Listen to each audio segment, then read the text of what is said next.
자, 2025학년도 6월 모평 12에서 17번 나 지문 가겠습니다. 논리학에 제기된 의문, 윤리학의 특정 견해에 대한 비판이 되기도 했대요. 자, 앞에 논리학에 제기된 의문이 나올 거고요. 뒤에 윤리학의 특정 견해에 대한 비판 이야기로 나오게 됩니다. A의 견해에 대한 비판 얘기로 연결되겠죠. 자, 다음 논의는 이를 보여준다 하면서 논리학에 제기된 의문 이야기 먼저 나옵니다.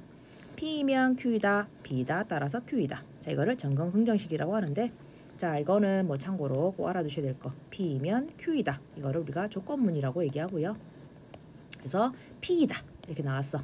그러면 이제 조건문 P이면 Q이다 이렇게 나오는데, P이면 Q이다. 그래서 앞에 있는 P이다를 긍정하는 식. 이거를 전건 긍정식이라고 얘기합니다. 앞에 있는 건을 전건이라고 하고 뒤에 있는 건은 후건이라고 얘기합니다. 전건을 긍정했을 때 참이다 이렇게 얘기하게 되는 거죠. 그래서 먹으면 살찐다. 먹었다? 그럼 살찌는 게 당연한 거죠. 뭐 이렇게 들어간다고 생각하시면 돼요.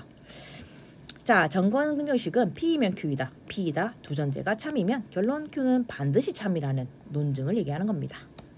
그런데 어떤 문장이 단독으로 진술되는 경우 감정이나 태도를 표현할 수는 있지만 조건문 안에서는 부분으로 포함되는 경우에 그렇지 않을 수 있다네요. 자, 단독에서는 감정, 태도 표현할 수 있대요. 그럼 도덕 문장으로 쓰일 수 있는 거잖아. 근데 부분 조건문 안에 들어가 버리면 감정이나 태도를 표현할 수는 없다는 겁니다. 자, 귤은 맛있다. 감정 표현할 수 있지요. 하지만 이렇게 조건문의 일부가 되면 선호를 표현할 수는 없대요. 그래서 P가 감정이나 태도를 표현하는 문장일 때 조건문으로 들어갔을 때는 내용의 차이가 생긴대요. 자, 뭐냐면 귤이 맛있다. 귤은 맛있다면 비싸다. 근데 귤이 맛있다? 근데 뭐한다? 안 비쌀 수도 있는 거지. 왜냐면 맛있는 귤이 비싸다는 거는 객관적인 이야기고 나는 단 걸 안 좋아해요. 근데 그 단 걸 안 좋아하다 보니까 맛있지 않은 내가 먹었을 때 맛있는데 그 귤은 안 비쌀 수도 있다는 거지. 그래서 전건 긍정식임에도 불구하고 결론 Q에다가 참을 보장하지 않는다는 이거 몇몇 논리학자들이 제기한 문제가 있습니다. 도덕 문장이 들어갔을 때는 이거를 선호로 표현하는 경우에는 이게 뭐가 안 된다? 논리학적으로 참을 보장하지 않을 수 있다라는 거지. 자, 그래서 표절은 나쁘다면 표절을 돕는 것은 나쁘다. 이런 이제 마찬가지로 논리적 문장이 있습니다. 자, 논증은 직관적으로는 타당해 보인다. 하지만 감정을 표현했다면 차이가 생긴다는 얘기를 하겠죠. 타당하지 않다고 해야 된다. 그러므로 A의 윤리학 견해를 고수하려면 자, 이 말이 이꼬르 뭐겠니? 감정을 표현했다면이겠죠. 앞에서 얘기했지 아까 갖고 와야 된다고. 도덕 문장이 바로 감정을 표현하는 문장. 그럼 A의 윤리학을 고수하는 형태. 그러면 이렇게 된다면 위의 논증은 뭐하다고 봐야 된다? 타당하지 않다고 얘기해야 돼.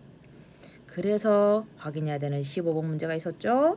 A의 윤리학 견해를 옳다고 보려면 직관적으로 타당하지 않게 보인다는 점에서 이렇게 가셔야 된다고 얘기했죠. 자, 그러면 끝까지 윤리학 견해 고수하려면 도덕 문장을 포함하는 전건 긍정식 자체를 부정해버리거나 전건 긍정식은 도덕 문장을 아예 포함할 수 없다고 해야 된다.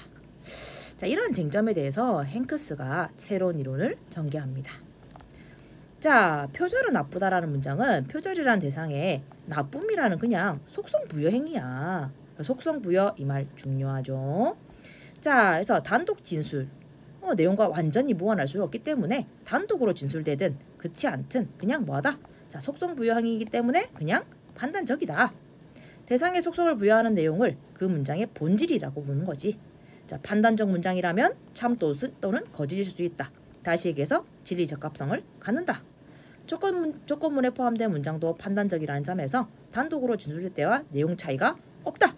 우와, 이거 반대말 나왔죠. 자, 위에서 아까 뭐랬어? 내용의 차이가 생기문으로 하고 있어. 근데 여기는 내용의 차이가 없으니까 도덕 문장을 포함하는 전건 긍정식은 타당해 보일 뿐만 아니라 실제로 타당한 거 아니냐 이렇게 얘기하고 있습니다.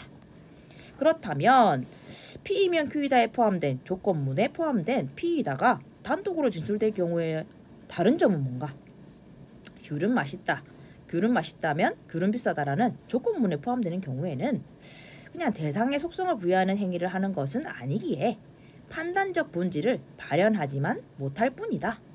그러나 그런 판단적 본질을 발현하지 못하는 상황에서도 판단적 본질을 여전히 잃지는 않기 때문에 문장 자체는 대상 속성을 부여하는 내용을 지니고 있다. 이렇게 얘기하면서 속성을 부여하는 행위 자체가 사라지진 않기 때문에 판단적 본질이 있다라는 본질 이야기로 속성 부여 행위로 이해를 하고 있다라는 점 이해하시면 될 것 같습니다.